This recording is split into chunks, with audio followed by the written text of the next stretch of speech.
नमस्ते प्रणाम।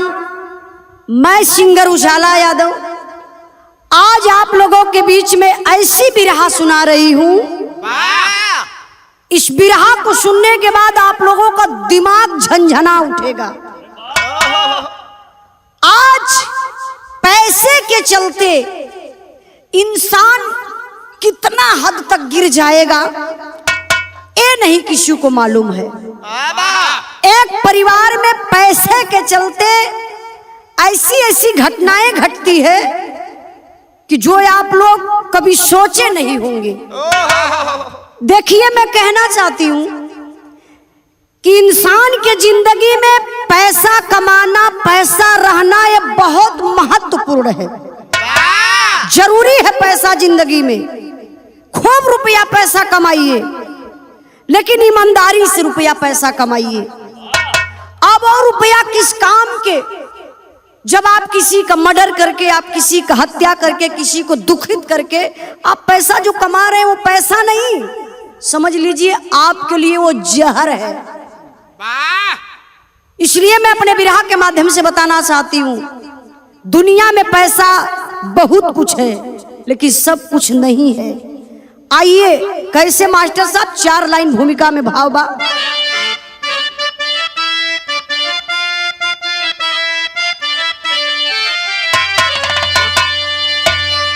किसी को हंसाया, किसी को रुलाया, किसी को पद्म श्री दिलाया है पैसा। मान सम्मान शोहरत मिले सबको जग में, रिश्ते नाते के कद को बढ़ाया है पैसा। पैसे के पीछे गिरी आज दुनिया, मर गई है मनौता, किया मुंह काला। अरे खून को खून से खूनी पैसा किया,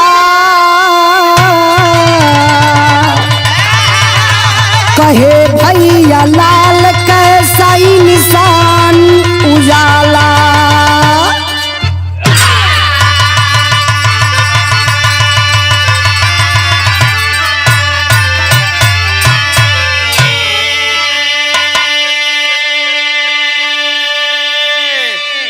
किसी को हंसाया, किसी को रुलाया,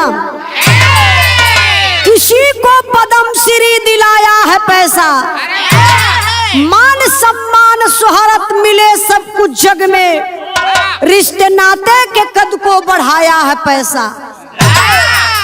आज जो कुछ भी हो रहा है सिर्फ पैसे से हो रहा है और पैसे के चलते हो रहा है। अगर आज आपको सांस भी लेना है ना तो पैसे की जरूरत पड़ रही है।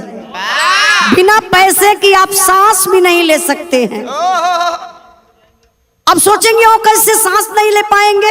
जिस दिन आप हॉस्पिटल में जाएंगे, वेंटिलेटर पे लेट जाएंगे, उस दिन आप समझेंगे कि पैसे की कीमत क्या होती है।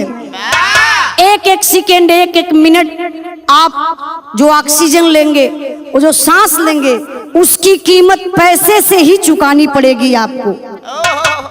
आइए मैं आप लोगों के अपने बिरहा के माध्यम से और बताना चाहती हूँ कि पैसा क्या है और जिंदगी में। मास्टर साहब एक लाइन गजल का टुकड़ा लगल बा।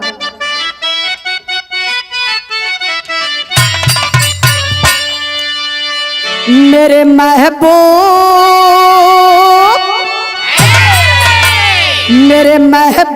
मेरे साथ बड़ा चाल किया।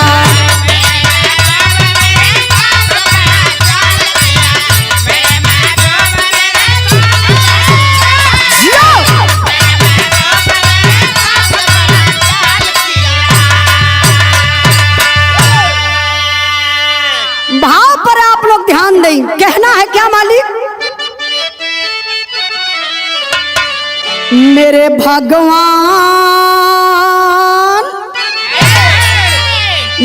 भगवान क्यों जिगर पे ऐसा चोट दिया।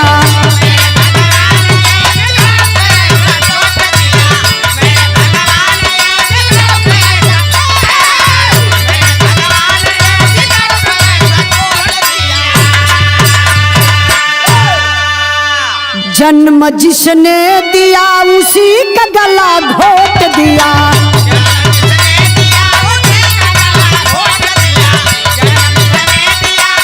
क्या बात है?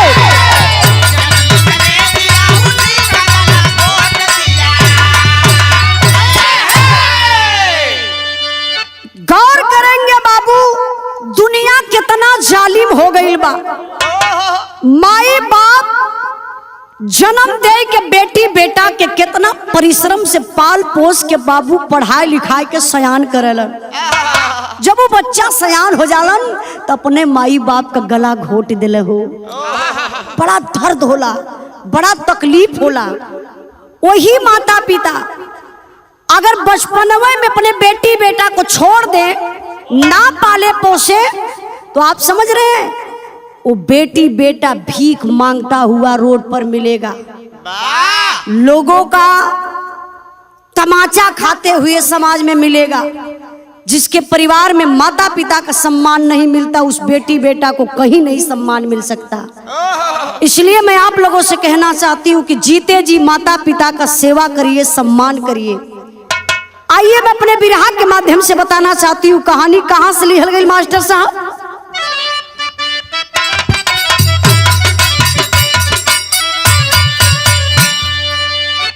प्रांत यूपी में जिला हापुड़ सबसे छोटा है, मगर उद्योग पश्चिमी में सबसे खोटा है।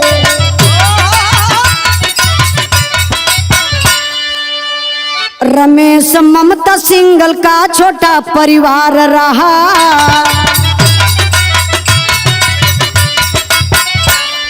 औलाद ये कहीं विशाल से खूब प्यार रहा।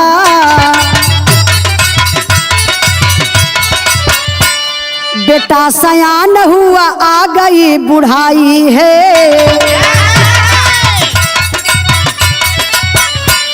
बहू पूजा सिंगल बहुरिया बन के आई है।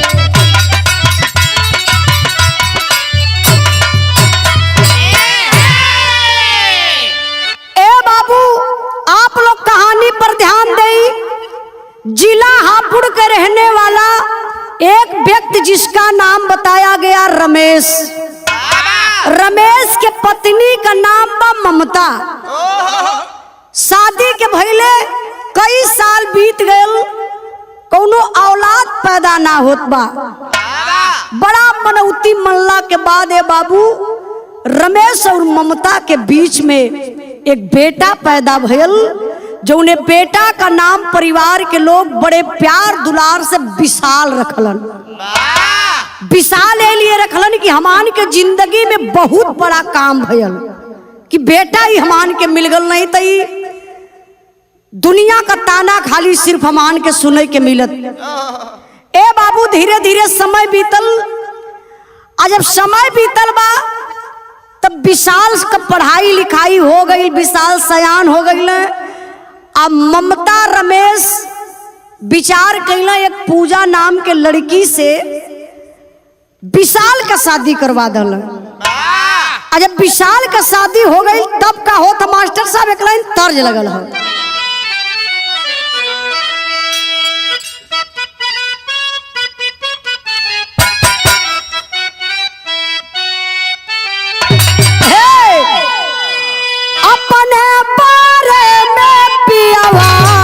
कुछ ना बतावे हो हमारा बारे में पियावा, क्रिया धारावे हो हमारा बारे में पियावा, क्रिया धारावे हो हमारा बारे में पियावा। भाव पर ध्यान दे बाबू, बात बड़ी गंभीर बा। एक दिन के बात बा, विशाल अपने मतारी के लेके हॉस्पिटल जात हुआ, लेकिन वो हॉस्पिटल जात बा विशाल लेके माई के। राज बहुत बड़ा बा। राज का बा मास्टर साहब,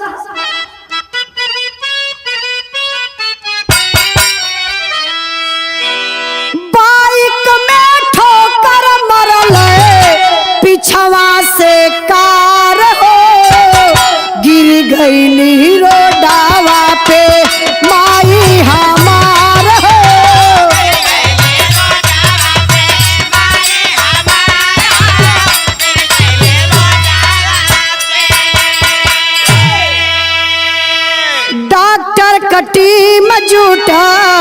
भइल ट्रीटमेंट हो।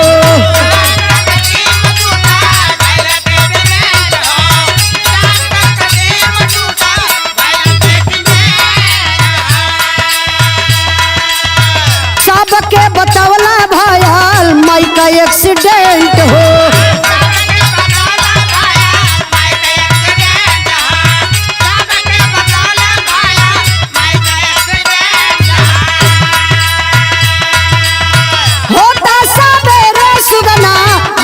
फरार हो गिर गई रोडावा पे माई हमार हो गिर गई रोडावा पे।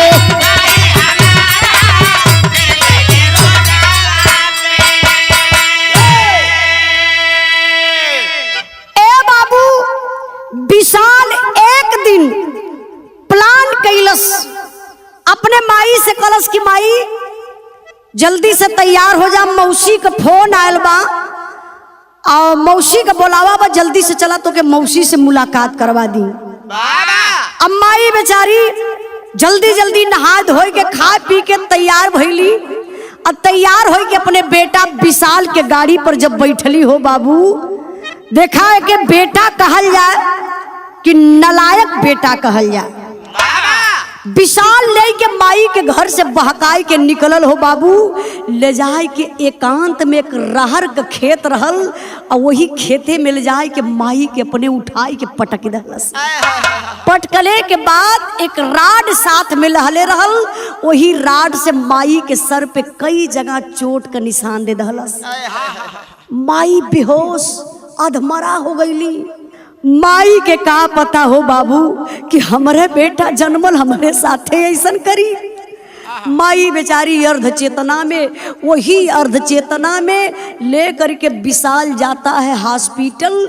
डॉक्टर साहब से रिक्वेस्ट करता है कि डॉक्टर साहब ये हमारी माँ है, एक्सीडेंट हो गया साहब, जल्दी से इलाज करिए, मेरी माँ को जिला दीजिए साहब, जल्दी से दवा शुरू करिए साहब, मैं अपनी माँ का इकलौता बेटा हूँ साहब, मेरे परिवार में और कोई नहीं है, जल्दी करिए साहब। डॉक्टर साहब को दया आया, डॉक्टर साहब इलाज शुरू कर दिए बाबू। लेकिन वो पापी विशाल अपनी माँ को जानबूझ के मारा था, वो तो नाटक बना रहा था।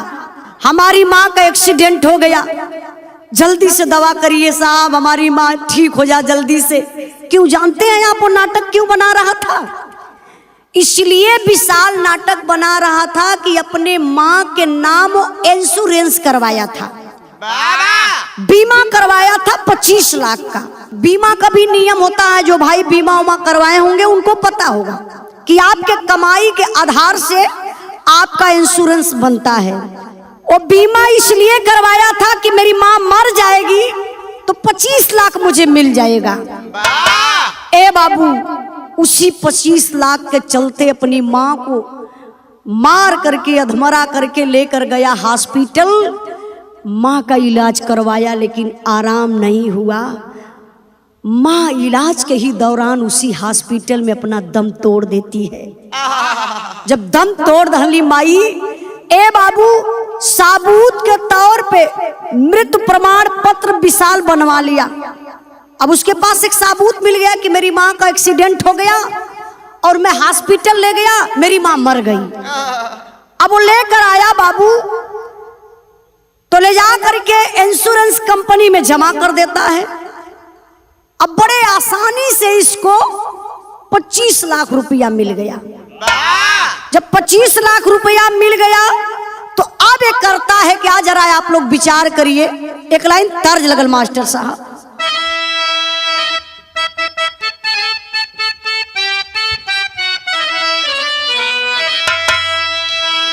निमिया का पेड़ा जानी कटी आए बाबा, निमिया चिरैयन का बासेरी हो।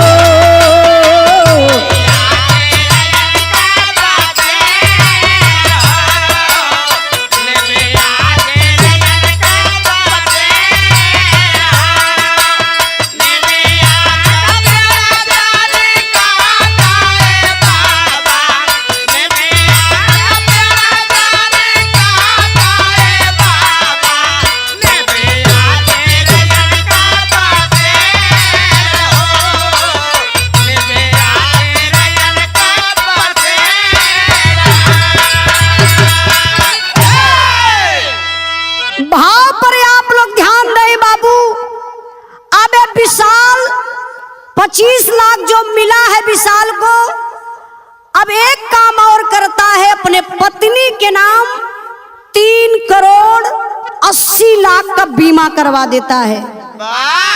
देखा एकर पपियवा का दिमाग हो, सिर्फ के पैसा से मोहब्बत हो, परिवार से ना।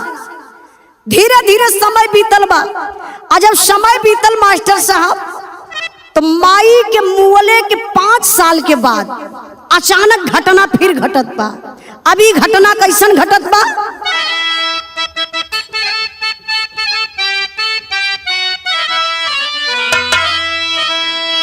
पूजा के हमारे बचाइले बासा,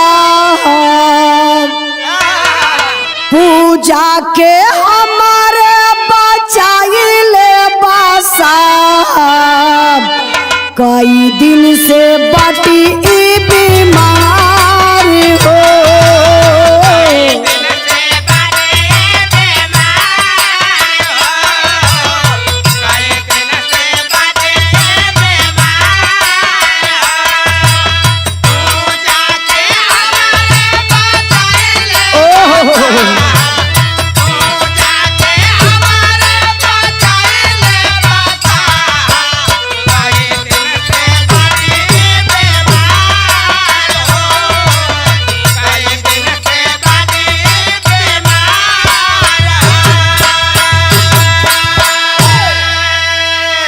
सुइया दवाई हो तो ठीकत ना गुजरिया,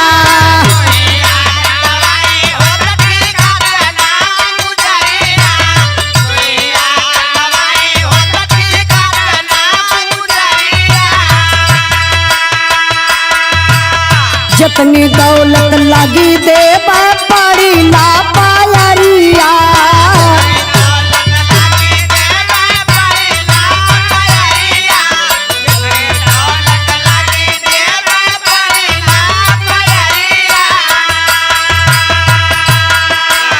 पाँच साल पहले हमके छोड़ाली मातरिया, 5 साल पहले हमके छोड़ाली मातरिया, बिगड़ल बा दिनावा हमारी हो।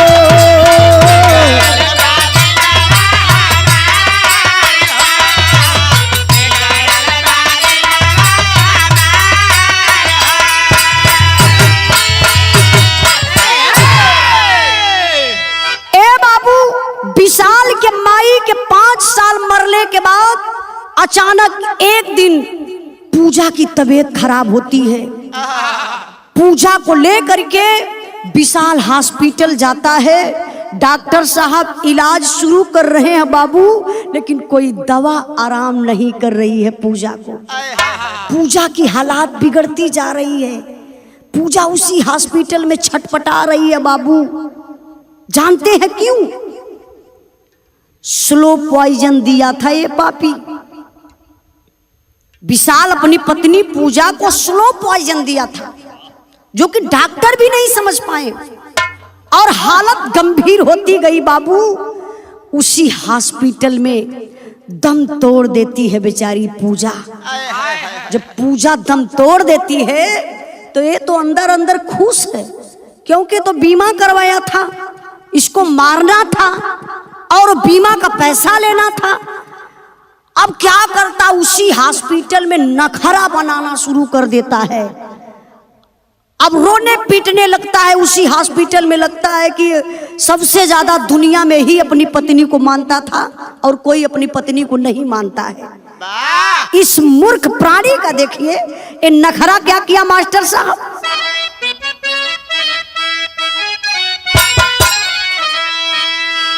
जंतो माँ जंतो धानी छोड़ दे बूसा थावा, यारे छोड़ दे बूसा थावा हो, कब ना छोड़ित तोहार हाथ हो।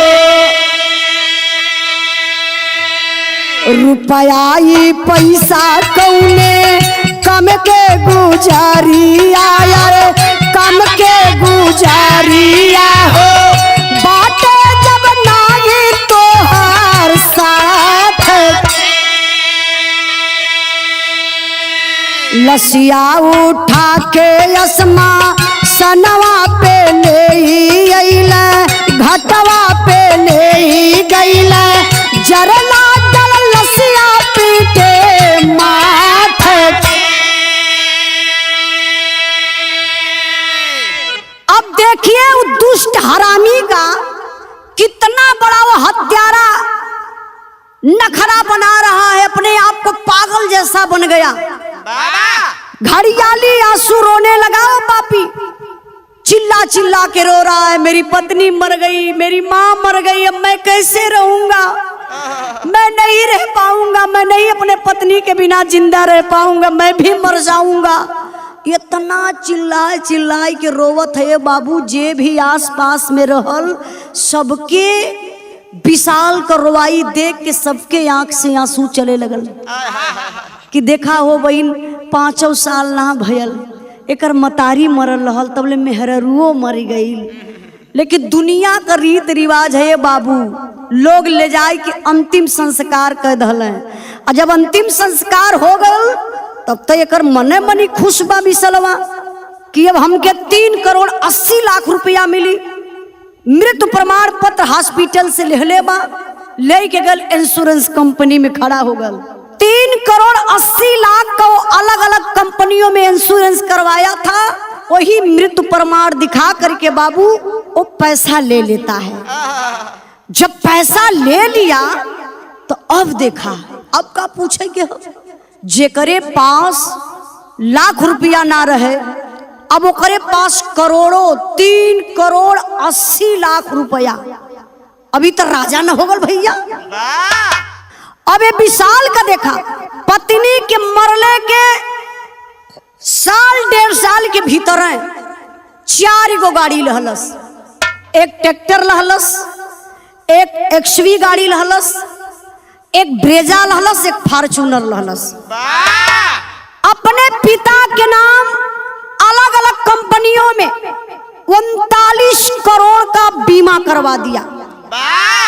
अब जरा सोचिए 39 करोड़ का बीमा अलग अलग कंपनियों में करवाया, क्योंकि एक कंपनी में इतना बीमा हो ही नहीं सकता, इतना बड़ा बीमा नहीं हो सकता है, इसलिए वो दिमाग लगाया। अबे मैं कोई फर्जी बात नहीं कर रही हूं, आप लोग इस घटना को नेट पे सर्च करके देख सकते हैं। विशाल नाम से कि अपने पिता के नाम वो कितना इंश्योरेंस करवाया था, किस किस कंपनी में करवाया था, क्यों करवाया था, आप लोग देख सकते हैं। क्योंकि मीडिया के सामने विशाल आकर के अपनी सारी बात को कबूल किया। अब देखिए, गाड़ी ले लिया, पिता के नाम 39 करोड़ का बीमा करवा दिया। अब दोस्तों के साथ खूब अय्याशी कर रहा है, दारूबाजी कर रहा है, इधर उधर घूमना टहलना शुरू कर दिया। तो कुछ लोग विचार करते हैं, नात रिश्तेदार जब घरवा आवे विशाल तो अनेक प्रकार का नखरा बना ले कि माई मर गई, औरत मर गई, पिताजी हम बुढ़ाई में कैसे न कर सपरी, रोटी बनवाला घर में केहू ना हो, नात रिश्तेदार दया ही गईलन। कला सही है बात बा हो, विशाल के दुख पर दुख है पड़त बा। एक काम करा कर कहीं शादी विवाह करा दा, और शादी विवाह हो जाई तो कम से कम आई दुल्हन 2 रोटी बनाए के तो देई। नात रिश्तेदार के लोग विचार करके बाबू एक वंदना नाम के लड़की से विशाल की शादी करवा देते हैं। शादी हुई है वंदना से, वंदना घर में है, लेकिन फिर वो दोस्तों के साथ वही काम करता है, घूमना टहलना, अय्याशी करना, दारूबाजी करना। फिर घर पे आवे तो इमोशनल हो जा, लगा कि बहुत सीधा साधा लड़का, क्यों एकरे माइंड के पढ़ ही ना पावे। धीरे धीरे समय बीतल, और जब समय बीतल बा ये मास्टर साहब तो होत का बात तर्ज लगल बा। और झूलने पे उड़नी, और झूलने पे उड़नी, जहाजिया उड़ादा, हमार पाया जबरा जहीरा जरादा।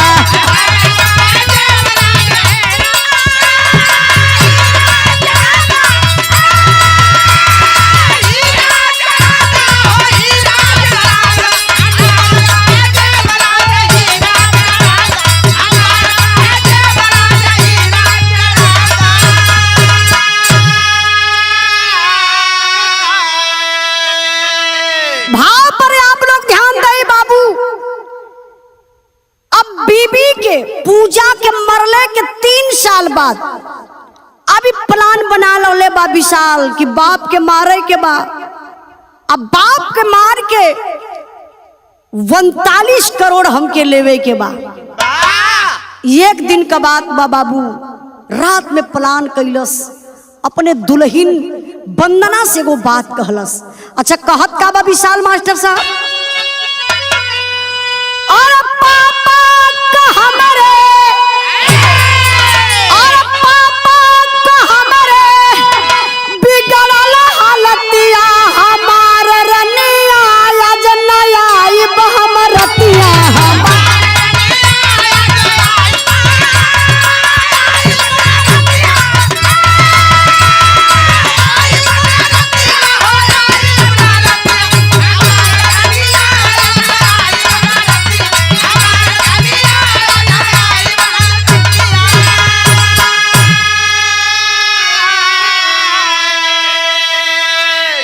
अरे रहिया में जाते एक्सीडेंट हो गईल, संजीवनी हॉस्पिटल भर्ती करवल।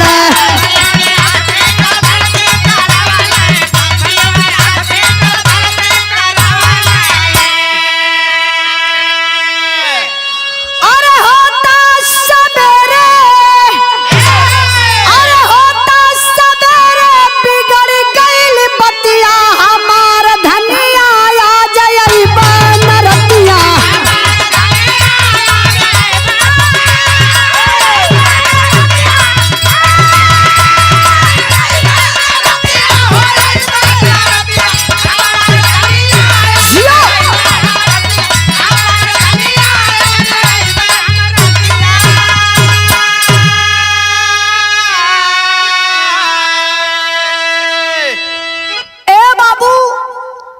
बाप से अपने बहाना कैलस, कहले ए पापा देखल तोर बार और एकदम सफेद भइल चल जात हो, और दाढ़ी उड़ी पर ध्यान ना देत हुआ, आज चला तो के शॉपिंग करा दे, थोड़ा सा तोर बार और रंगवाई के तो के हीरो बना दे।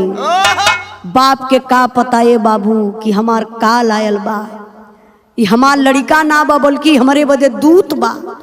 बाप सोचल कि हमार बेटा हमके बाजारे लेके जाए कहत बा, बार रंगवाई, दाढ़ी बनवाई, नया कपड़ा ले हमके बाजार में खूब घुमाई बढ़िया से। बाप तो तैयार हो गईलन, अये बाबू गाड़ी में बैठल हो, चल दहले। जब कुछ दूर लेके गयल, जहां देखलस विशाल एकांत, वहीं गाड़ी खड़ी कई के कहलस पापा थोड़ा से शंका मिटा लेत बानी, तू उतर के मिटाला। अब अपने विशाल उतरल, शंका मिटावे मतलब नंबर 1 आप लोग समझ सकेला। आओ पिताजी से कलश के अगर पापा तोके भी लगल हो तो तू भी अपन शंका मिटाला। जब बाबू बुढ़वा बाप रमेश गाड़ी से उतर के पेशाब करे लगल हो, तबले तई पपियवा घात लगौल ही रहल, आई के मरलस धक्का अपने बाप के धड़ाम से ऐसे पिछुए के गिरले वही रोड पर, सर में चोट लगल। वाह माई याह दादा कुछ भी ना कह पौलन, नाक से खून निकल आयल, मुंह से गेजार आवे लगल, बेहोश हो गईलन अर्ध चेतना में। फिर इतना पर भी नहीं वो मानता है पापी, उसकी हिम्मत देखिए, फिर अपने बाप के उठाए के रोडे पर फिर पटक डालस। कई बार अपने बाप के वही रोड पर पटकलस हो बाबू। अब घायल अवस्था में लेके गए हॉस्पिटल, अपने पत्नी के फोन कर दलस कि वंदना मैं आज घर नहीं आ पाऊंगा, पापा की तबीयत काफी खराब है, मैं लेके जा रहा हूं हॉस्पिटल। लेकर के बाबू जब हॉस्पिटल गया, इलाज शुरू हुआ, डॉक्टर साहब इलाज कर रहे हैं, लेकिन चोट इतना ज्यादा लग गई थी कि अब संभव था जिलाना और दवा कोई सूट करे। धीरे धीरे वक्त बीतले बाबू, पिताजी का प्राण वही हॉस्पिटल में निकल गए। वो तो प्लान बनौले बा, हॉस्पिटल तक लेके जाई जरूर, काहे से ओके मृत्यु प्रमाण पत्र चाहिए। डॉक्टर साहब से मृत्यु प्रमाण पत्र ले लिया कि एक्सीडेंटल केस है, क्योंकि हॉस्पिटल का बिल भी चाहिए, हॉस्पिटल का सबूत भी चाहिए, उसको दिखाना होगा ना बीमा कंपनी में। ए भैया सब सबूत इकट्ठा कर लिया, लाश के लेके आयल, लाश के अंतिम संस्कार कैलस। अंतिम संस्कार कई के आयल तो घरे चिल्लाए चिल्लाए के रोवत बा। देखा ओकर वेशभूषा, ओकर हिम्मत, लोगन से अपन दर्द बयां करत बा विशाल। कहत का बा मास्टर साहब,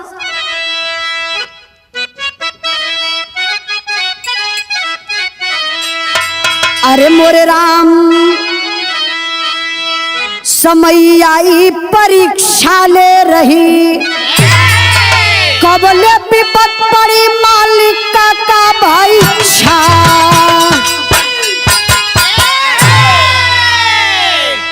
ए भैया, अब विशाल सबसे रोए रोए के कहत बा कि पता नहीं मालिक की कौन दिन दिखावत हो। माई मर गई, बाप भी मर गई, पत्नी भी मर गई, जिंदगी पहाड़ जैसा लगत बा। काहे इतनी बड़ी विपत मालिक हमरे ही परिवार में देत हो। सबसे रोए रोए के अपने दर्द के बयां करत बा, लेकिन सबके का मालूम कि रोए के दर्द बयां ना करत बा, बल्कि रोए के ही परिवार के साथे घटना करत बा। धीरे धीरे समय बीतल।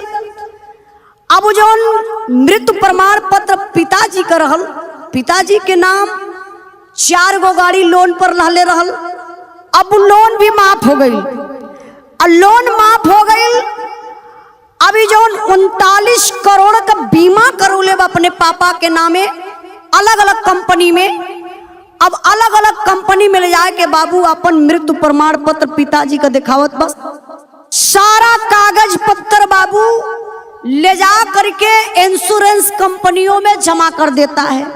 जब अलग अलग कंपनियों में वो सब कागजों को जमा कर दिया, 120 दिन में कुछ कंपनियां इंश्योरेंस की बाबू 80 लाख रुपया देती है। जब 80 लाख रुपया मिल गया विशाल को, अब इंश्योरेंस कितना का करवाया था? 39 करोड़ का। अभी पैसा मिलने वाला ही था, तबले तक गजब हो गया। अच्छा, गजब क्या हुआ मास्टर साहब?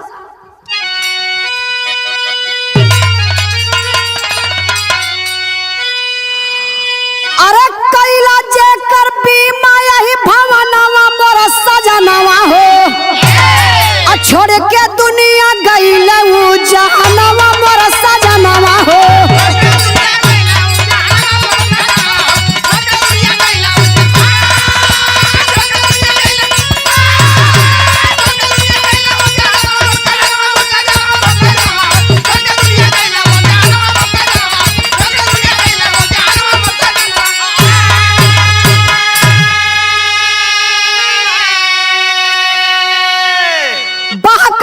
फुसलावे भैली मार पीट तबरतिया हो, होत सवेरे थाना पर पहुंच गई अवरतिया हो।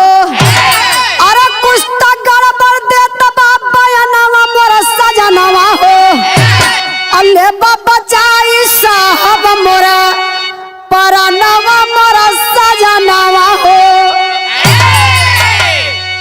अब देखे बाबू, कहल जाला चोरी हत्या पाप खुले आप से आप।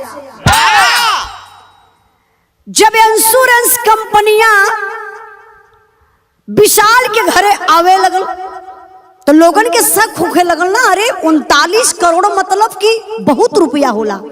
कुछ कंपनियों को शक होने लगा कि कहीं ये फ्रॉड तो नहीं हो रहा, कहीं ये गलत तो नहीं हो रहा है। लेकिन लोग कैसे मानेंगे कि गलत है, फ्रॉड है? आकर के आस पड़ोस में पूछते भी लोग हैं तो ही पता चलता कि हाँ भाई, उनके पिता का एक्सीडेंट हो गया था और उनकी मृत्यु हो गई, हॉस्पिटल में मृत्यु हुई है। अगर ये हत्या करता, घर पे हत्या करता तो शायद भेद खुल जाता, लेकिन वो दिमाग से मार रहा था पूरे परिवार को। अब इंश्योरेंस कंपनी भी अपने आप में कंफ्यूज है, समझ में कुछ नहीं आ रहा है। लोगों का आना जाना बराबर घर पर लगा हुआ है।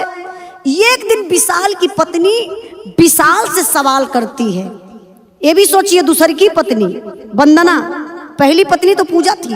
वंदना सवाल करती है कि एक बात समझ में नहीं आ रहा है, एक क्यों कुछ दिन से लोग बराबर घर पे आ रहे हैं, क्या बात हम समझ नहीं पा रहे हैं।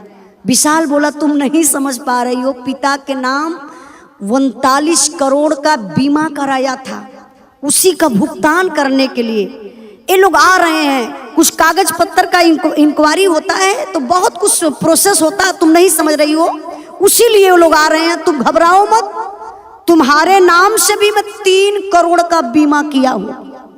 अरे बाप रे बप्पा, जब ये सुनलस वंदना कि हमारे भी नामे हमार पति 3 करोड़ का बीमा करौले हवा, तब तक एकर दिमाग चक्कर देवे लगल।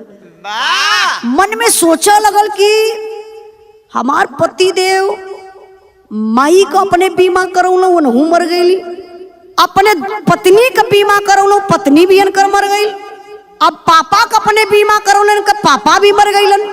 मतलब जेकर जेकर घर में बीमा करौलो ओकर ओकर मौत होत गई। लगत बा कि हमार भी मौत करीबे आ गई हो। अब 3 करोड़ के इनके भूख लगल बा। अब समझ गई पत्नी, सवाल पर सवाल खड़ा करे लगल। वंदना कलश की एक बात समझ में ना आवत बा, अब जेकर जेकर बीमा करावत हो वो मर जात बा। अब बात बात में बात बढ़े लगल। कल नहीं नहीं, हमको बीमा नहीं चाहिए, आप हमारे नाम से बीमा मत करवाइए। विशाल करे तू पागल हो, बीमा का मतलब समझती हो? अरे मैं भी अपने नाम से बीमा करवाया हूं, अगर बीच में मुझे कुछ हो जाता है तो उस पैसे की मालकिन तुम हो जाओगी। और तुम्हारे नाम से 3 करोड़ का बीमा कराया हूं, अगर तुमको कुछ हो जाता है तो पैसा मुझे मिल जाएगा। अब भगवान का मर्जी, कभी भी किसी को कुछ हो सकता है, तुम क्यों परेशान हो रही हो? बात बात में बाबू बात और आगे बढ़ गई। अब यहां तक बात चल गई कि दोनों प्राणी झगड़त झगड़त तबले भैया विशाल अपने पत्नी के 4-6 तमाचा मार देहलस। अब वंदना बर्दाश्त ना कैलस, कलर ना, अब तो हमके कुछ करे के पड़ी, दाल में कुछ काला लगत बा। वंदना कैलस का अपने भाई बाप के फोन करके बाबू वंदना बुला लेलस। अपने भाई बाप के साथ चल गई थाने पर, जाई के दरोगा साहब से कहा लगल कि साहब आप मुझे बचा लीजिए, मुझे मेरे पति से डर है। दरोगा साहब सुनने के लिए तैयार नहीं हो रहे थे, फिर भी ये बेचारी वहां से हटती नहीं है, रोती है। दरोगा साहब के पैर पड़ती है, अरे साहब मैं सच्चाई बता रही हूं, हमारा पति ऐसा है, जब जब वो बीमा परिवार में किसी का कराया उसकी मौत हो गई, तो प्लीज साहब मुझे बचा लीजिए, नहीं तो मैं भी मर जाऊंगी। दरोगा साहब फिर सोचने लगे कि हो सकता भाई आई है तो इसका FIR लिखेंगे जरूर। दरोगा साहब FIR लिखते हैं तो होता है क्या मास्टर साहब,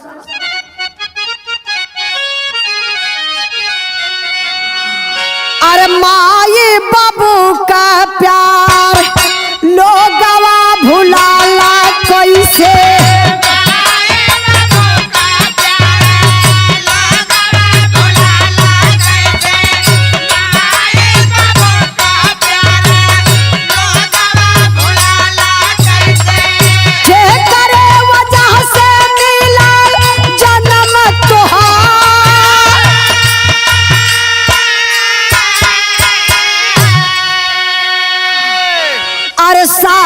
सही के लाखा दुखवा विपत्तिया भैया,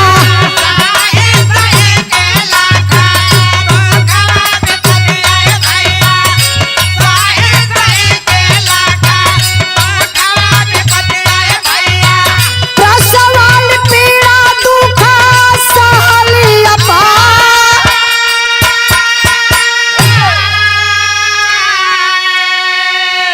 अरे पुतवा कपुतवा जानम दोनों ले लगोद में भैया,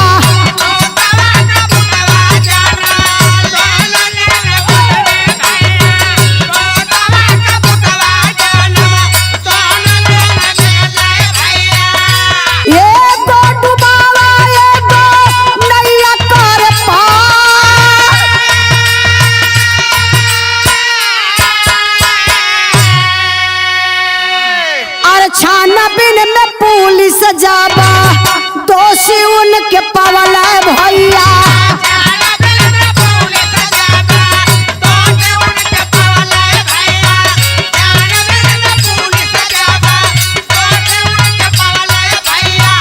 कैला विशाल के हो देखा गिरफ्तार,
आगे भूत भागेला। वंदना के FIR कराने के बाद दरोगा साहब छानबीन करते और विशाल को पकड़ लेते हैं। जब विशाल को पकड़ लिए, पूछने लगे तो विशाल कुछ बताने के लिए तैयार नहीं हो रहा है। बड़ी कड़ाई करने के बाद तब पुलिस के सामने विशाल अपने गुनाहों को कबूल रहा है कि साहब मैंने गलती किया, अब झूठ नहीं बोलूंगा। साहब मैंने गलती किया, कमाई थी हमारी 25 से 50 हजार महीने का।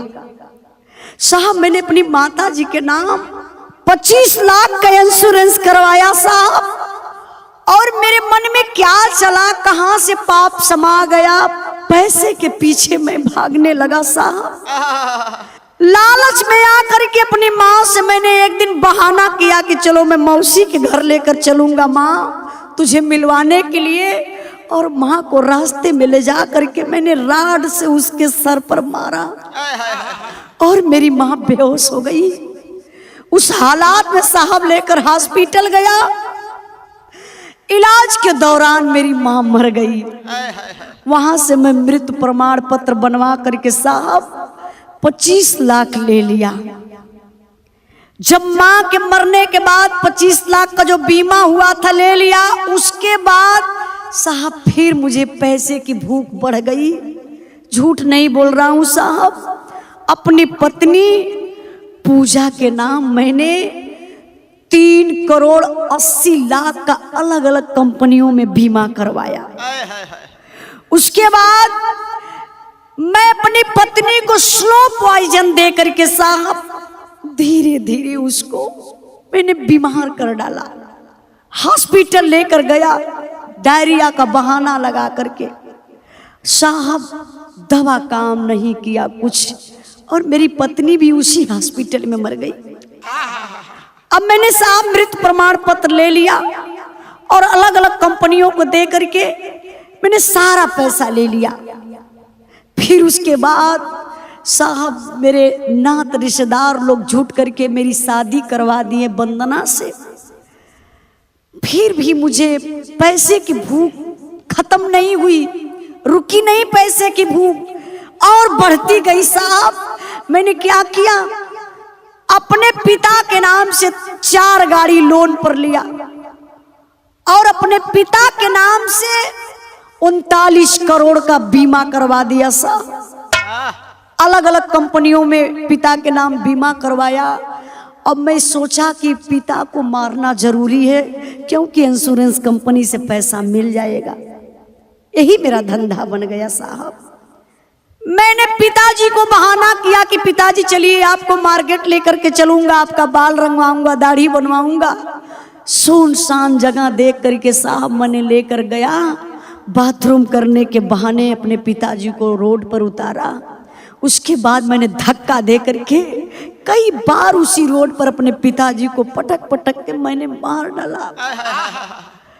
हॉस्पिटल में लेकर गया, डॉक्टर साहब इलाज किए साहब, मेरे पिताजी को आराम नहीं हुआ। फिर मेरे पिताजी दुनिया छोड़कर चले गए। मैंने मृत्यु प्रमाण पत्र पिताजी के नाम से बनवा लिया और अलग अलग कंपनियों में दे करके मैंने 80 लाख रुपया ले लिया था साहब। अभी कुछ पैसा आने वाला ही था। तब तक तो साहब मेरा पाप सर से ऊपर चढ़ गया साहब। मैंने अपने पत्नी वंदना के नाम से 3 करोड़ का बीमा करवाया। बस अगला टारगेट यही वंदना थी साहब। झूठ नहीं बोल रहा हूं, मारिएगा मत साहब। मैंने वंदना को भी मारने का प्लान बना लिया था। दरोगा साहब खींच कर तमाचा मारे, साला दुष्ट कमीना, पैसा पैसा पैसा, मर जाओगे पैसा लेकर जाओगे, क्या करोगे इतना पैसा? कमा रहा था तू 20,000 25,000 50,000, उसमें नहीं पेट भरता था। आज पैसे के चक्कर में तूने पूरे परिवार को खत्म कर दिया। तुम्हारे जैसे पापी को इस दुनिया में रहने का कोई हक नहीं है। ए मेरा दिल कर रहा है कि मैं तुम्हारा इनकाउंटर कर दूं और तुझे धरती से खत्म कर दूं, लेकिन कानून को हाथ में लेना नहीं चाहता हूं। इशारा करते हैं, पपियवा के हाथ में हथकड़ी लगौलन, ले जाए के जेल में बंद कर डालन। आप लोग भी फोटो देखल गई हुई, सोशल मीडिया पे वायरल भरल। जब ले जाए के जेल में बंद कर दले बाबू, तब का होत बा। अब यहाँ एक बात और फंसत बा, जोन बात बंदना अब बतावत बा। का बतावत बा मास्टर साहब?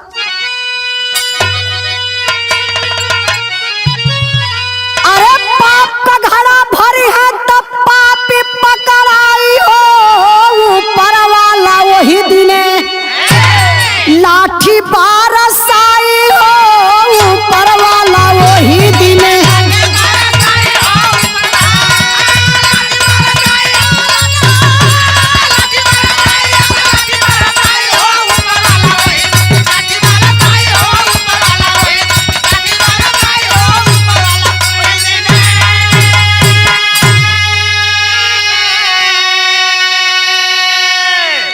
धन्य बाटू बंदनाई दुनिया तोहर शुक्र गुजार हो, खो जाइले पुलिस साबुत करनी पे शर्मसार हो। अरे खत्म कई के परिवार रुपया करी का कमाई हो, ऊपर वाला वही दिने लाठी बरसाई हो, ऊपर वाला वही दिने।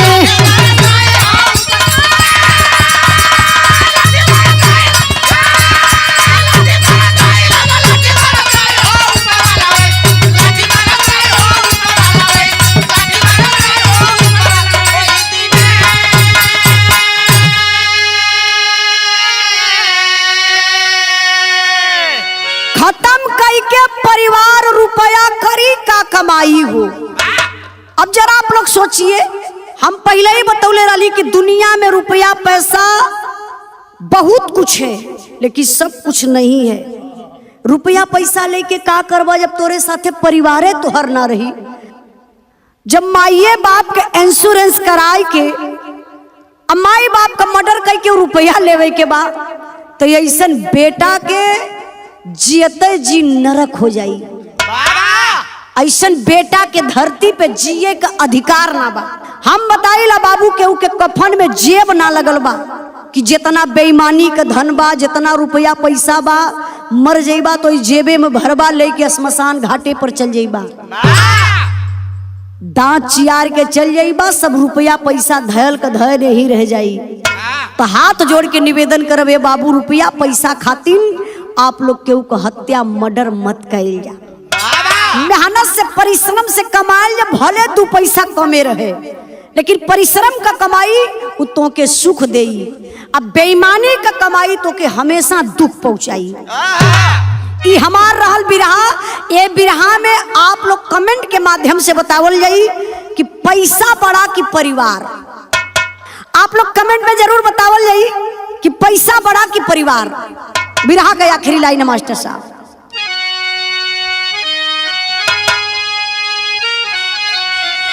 गुरु बिहारी गणेश चंद्रिका ऐसन वंश से नीक निर्वंश, रामदरस यौधू दादा मुन्ना जी माई के हंस। अरे समय